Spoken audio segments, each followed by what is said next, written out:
Yo guys, what's going on? My name is Justin Gotze, the owner and operator of the nation's sportsblog.com, here doing another prospect showcase interview. Today we got Fred Ford of the Kansas City Chiefs. Fred, what's going on, man? Thank you so much for taking time out of your busy workout schedule. You know, baseball's just right around the corner. I really appreciate you coming on to the podcast. No problem, man. I'm glad to do the interview, and I'm looking forward to it. All right, so it's March 8th, 2013. How's baseball going for you right now? It's going great. I'm from the city of St. Louis, and I traveled down here earlier on in February. Got down here about 21st, so I've been here for a few weeks, and I'm really enjoying the weather and getting into the swing of things, man. Getting back into that baseball shape, and it's going great. Enjoying spring training. So let's start off in the beginning of how you got into baseball. Now, who introduced you to the sport of baseball? It was something that I was curious about as I was a little kid, and I tell the story all the time. I remember the day my mom picked me up from daycare and told me that she signed me up for baseball. I always remember it. I remember driving through the neighborhood in the car, and she told me she had signed me up. So I was always kind of grew up a little bit around sports, and baseball was the path, that I chose to take. I started playing at a young age and fell in love with it. All right, now you grew up in St. Peters, Missouri. Now, when you think of Missouri, you got the St. Louis Cardinals. Was that your team growing up? It was, for sure. The city of St. Louis is a great baseball town, a city that thrives around their sports. So, in my summers growing up, if I was home, I was doing what I could to be around the game, and it was always a point in my summers to try and find tickets to some Cardinals games. A great atmosphere, like I said, great fans.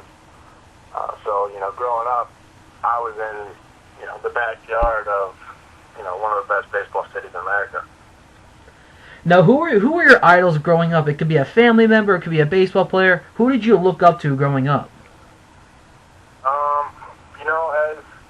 As a baseball player, I would say it was the manager of the Cardinals, Mike Matheny, for sure. And then slowly but surely, as Albert Pujols came to the stage, it was Albert. Just the things that he stands for and the way he goes about his business on and off the field was something that I always look forward to, watching him play. And then, I always look forward to hearing stories about him off the field as well. The guy's got a great heart with his foundation, the Pujols 5 Foundation, based out of St. Louis. And he was one person I really looked up to. And in the later years, especially the last few years, it was Lance Berkman. He was a guy that I looked at, and he just was a well-rounded, just kind of a perfect big leaguer. Somebody that I looked up to through high school, and also, even now, to this day. Now, let's get into a little bit about your high school baseball experience. Can you tell us your overall experience at playing baseball at your high school? Yeah, it was great. I went to Fort Dumont High School, and like you said, in St. Peters, Missouri. And I think it all began really my freshman year. I started playing and ended up making the junior varsity squad my freshman year, and I had great coaches throughout my high school career. Great coaches, people that were looking out for me and, just taking note and helping me along, every step of the process. And, just making sure that I was relaxed and comfortable and having fun, too, playing the game. Going through high school sports, a lot of kids can lose that passion or that excitement they have for the game when they're playing just as a kid. And luckily, growing up and playing high school ball with coaches that I love and teammates that I love to play with, I didn't lose that passion. So I enjoyed every moment of my high school career. Now, you like you've been saying, you did a good breakdown of your high school baseball career. Now, let's talk about the memory. What's your all-time greatest moment in baseball at your high school? Definitely in 2009. My junior season, we went into the playoffs and ended up winning the state championship for the state of Missouri. And so I got to do that with some pretty awesome teammates, and that was hands down the biggest moment of my high school career was my junior season, playing with the guys we played with and bringing home a state title. Now, from high school came college. What was your recruitment like, and what schools were looking at you at this current stage?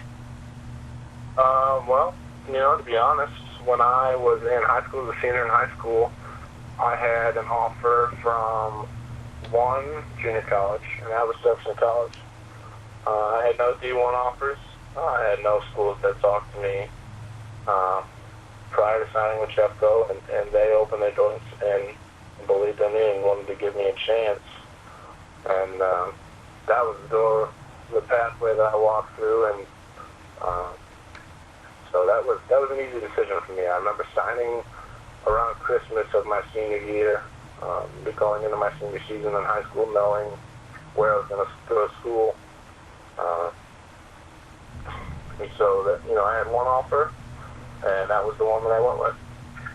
Now, like you said, you mentioned Jefferson College. Why did you choose Jefferson College? Why did you mainly set your sights in on Jefferson College? Well, I've known the history of Jeffco, being about 30 miles south of St. Louis. It has a very, very rich baseball past, very rich program, and a great reputation, not only throughout the state, but also beginning to be recognized nationally, which is something that was important to me, and also, like I said, it was the only offer that was on. No other schools reached out, and I looked at Jeffco and was very pleased with the things they had to offer, and they presented an offer, and that was the door that we walked through as a family, and that we felt like was the best fit. Now, during your college baseball career, you were managed under Coach Carroll. How has Coach Carroll helped you step up your game during your time from the transition from high school ball over to college ball? Man, that's something that goes completely underlooked, I think, in a lot of players' careers, is the coaches they have. Sometimes people don't talk about. And for me, Coach Carroll at Jefferson College and Coach Oster, all the coaches there, Coach Evers, they have all had, some of the greatest impacts on my life. They going into college out of high school, sometimes they're getting unmolded, unshaped 18-year-old kids, going into college, not necessarily understanding what they're getting into, and a lot of first-time kids who are eager to start playing, but a lot of them are unsure, testing the waters of college baseball, not really knowing what you get into. And those coaches really are people that help turn you into the person that you're going to become. I loved every minute of playing ball at Jefferson College. I still talk with all my coaches. We're still in touch. I have a great relationship with all of them. And really, I feel like my time at Jefferson College was fantastic. I mean, I tried to get every moment out of every day, out of every inning that I could while I was there at school. And that also goes two ways. I mean, the coaches there, Coach Carroll, they will get everything out of their players, which, if you look at recent years and past years, it speaks for itself if you look at what's gone on. So that was definitely two of the greatest, not only seasons, but two of the better years that I've spent around the game of baseball at Jefferson College. Looking more in depth into your college career, what moment will always mean the most to you as a member of Jefferson College?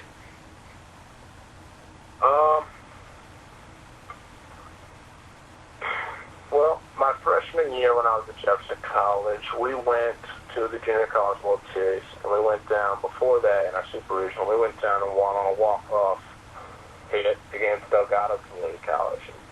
And we got out to the JUCO World Series in Grand Junction, and we were a bunch of young kids, a lot of freshmen on that team, and I think we were pretty content with just making it that far. Lost our first 2 games that season at the World Series, and came back home, and it was a successful season in our eyes. But the biggest thing that I'll remember is going back my sophomore year, playing a bigger role in the team than I did my freshman year. Going back to the World Series, winning our first 2 games, and being around. Basically, the thing I'm going to remember from my junior college career is being around my teammates. There wasn't a better group of guys I could have spent 9 months, every day of 9 months with. I loved playing with those guys. Some of my best friends are on that team. 2 other draft picks were on that team. We had a very, very talented baseball team. And really the thing that I'll take away from that season, or the number one thing that sticks out, is the people I was around. The teammates I was surrounded by really made that season as special as it is. From college, you declare for the 2012 MLB First Year Player Draft, and you were drafted by the Kansas City Royals. Tell us about what was the draft experience like, and what was it like overall? Well, that was something that was in the picture, but didn't necessarily know if it was going to be in my future so quickly. We went out to the World Series, like I said, in Grand Junction my sophomore year. And prior to that winter I'd signed with Western Kentucky University to continue playing some Division I ball at Western Kentucky underneath Coach Myers. Felt very, very comfortable out there. Great people down there at Western Kentucky. And if you would ask me about a week before the draft what I was going to do, I would have told you I was going to school. I was going to Western Kentucky, and fortunately went out to the World Series and played well out there in front of some important people. And then, shortly after that, we were contacted by the Royals, and they invited me to a workout at Kauffman Stadium a couple days before the draft. So got on a plane, went out to Kauffman Stadium, and worked out. And again, was very, blessed and fortunate enough to perform well in front of the people that have an impact on my life. And draft day rolled around, and it became more and more of a reality what could happen.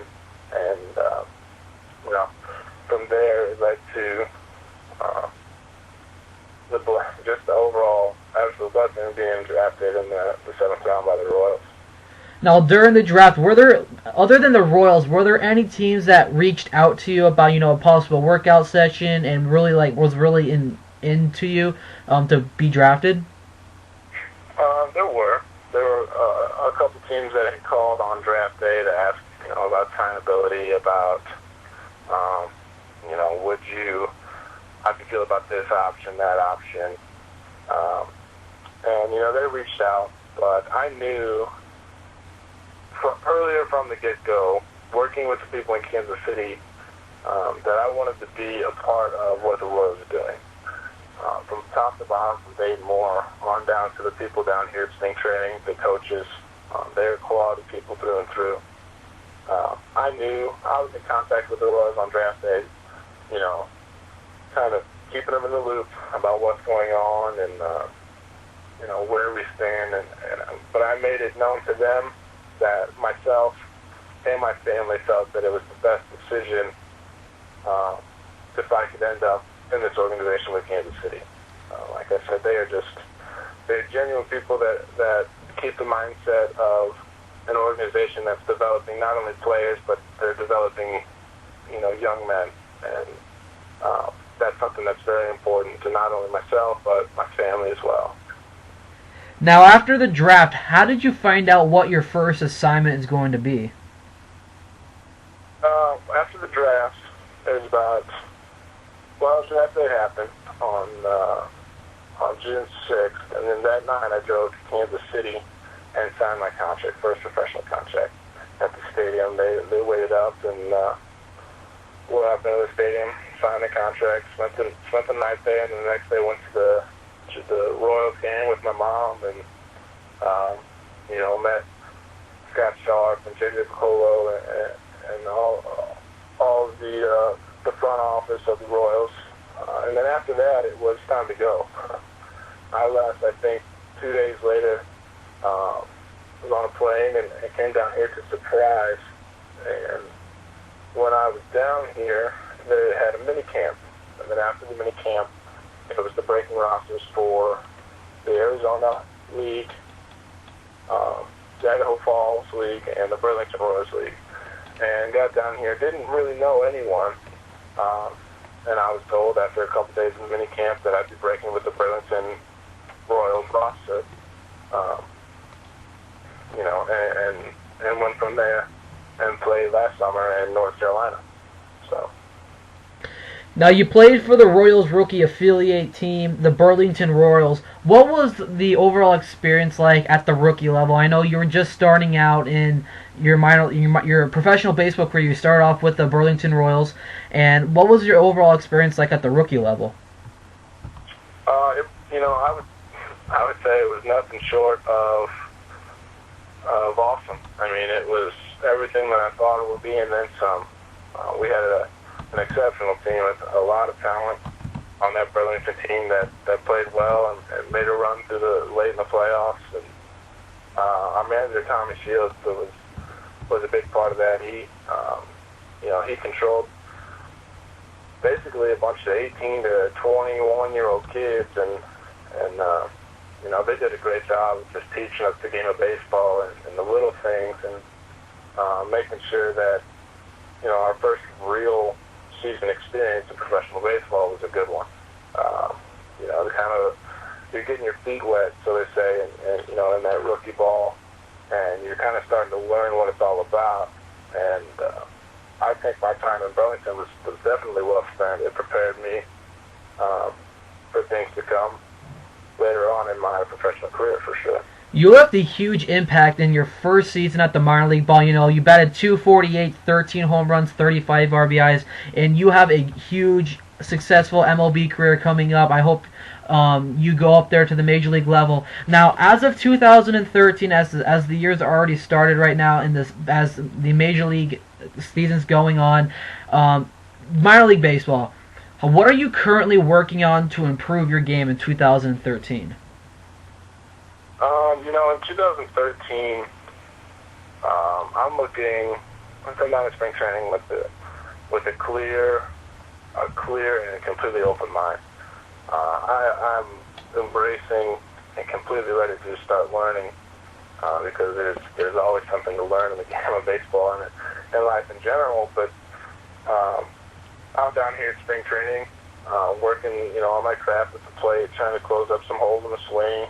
Just being short and trying to develop a consistent swing that is going to work not only for this summer, but for years to come, hopefully. And things will always be altered and changed, and there's going to be little fixes here and there, but that's just part of the game we play. And so I would say the biggest thing I'm focusing on this year in spring training is keeping an open mind. Being ready and willing to learn and being hungry for knowledge about the game and, just embracing the whole thing, making sure that I don't look back in 6 months and just think, man, where did the time go? We're coming up on August in the season, and I'm making sure that I'm just taking it all in stride. All right, Fred, I want to put you right on the line right now. If you could compare yourself to any current MLB outfielder, who would you compare yourself to and why? Man, that's something that I don't necessarily compare myself to anyone. I don't try and develop a side-by-side comparison, but one MLB outfielder that I'd say I look up to, somebody that would, I guess, hopefully someday be able to compare myself to, would be somebody like Lance Berkman. I mean, he is, my perspective, what I see as an excellent major league player. I mean, he's first and foremost, he's an outstanding baseball player, but he's a great teammate. People want to be around him, in the clubhouse, whether you're on the field, off the field. You'll never hear anyone say anything negative about Lance Berkman. He's just the guy that people want to be around. And so, statistically, if you want to look at attributes, things like that, I don't know if I could give you a name right now, someone I compare myself to, but overall in the outlook, both being a player on the field, off the field, I would probably say Lance Berkman. All right, for our final question, what advice can you give to a college and high school baseball players wanting to become a professional player? Well, if there was some advice I could give to a collegiate player or even a high school player, and professional baseball is something that they're interested in, something they want to do, always remember that obviously you got to work hard. Obviously you got to put in time. You got to put in the effort. But for me, I would say don't let anyone tell you no. I mean, if you're talking to schools, whether you're in high school and a college tells you no, that's fine. If another college tells you no, that's fine. Wait, and just wait for that one opportunity. Because I've been in that situation where I've been in high school, schools aren't calling, schools aren't offering, and I get an opportunity like Jeffco, where they open the door and say, hey, we're going to give you a shot. And so I go to Jeffco, and then I go there, and, the fall of my sophomore season, schools aren't calling, schools aren't offering. Some schools are saying no. And Western Kentucky opens the door, says, hey, we're going to give you a shot, so you take the chance. And, for me personally, people telling me, not necessarily that I can't do something, but people that think you can't do something is what drives me as a player, to push myself to be better and to always make sure that I'm working hard. I may have been a 7th-round draft pick, but as soon as you start thinking like a 7th-round draft pick, that's when you're going to get in trouble. There's always somebody out there who's working harder than you. There's a 30th-round draft pick. There's a 50th-round draft pick out there that wants your job, that's competing for your spot. And I think the last thing I would say is one of my favorite quotes is, as soon as the king begins to think of himself as a king, very soon after that, he won't be a king anymore. And so, as soon as you start thinking, I've got this in the bag, you start getting overconfident or full of yourself or a step ahead of yourself, the game of baseball will always humble you. It's a humbling game. It's a game that is hard to be played when you go out there and tell yourself you're the best every day, or I would say it's a tough game to play with. If you're trying to talk up a bigger game than you can do. I mean, I would say to those players, work hard. Don't let anyone tell you no. And if you want something, you just got to go get it.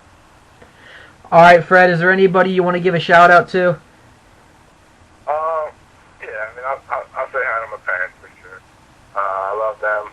They've been with me every step of the way, and my family. But, if Coach Carroll and we got Jeffco over here, this, or Coach Strugley back in high school, thank you very much. You guys have helped develop me into who I am today, and I appreciate all you've done for me. All right, everybody, this is Fred Ford, prospect of the Kansas City Royals. Fred, thank you so much for coming onto the podcast, man. You're a great player. I hope you do reach the MLB. You're a great prospect. Hope that you have an overall great MLB career, and we'll see you in the majors, my friend.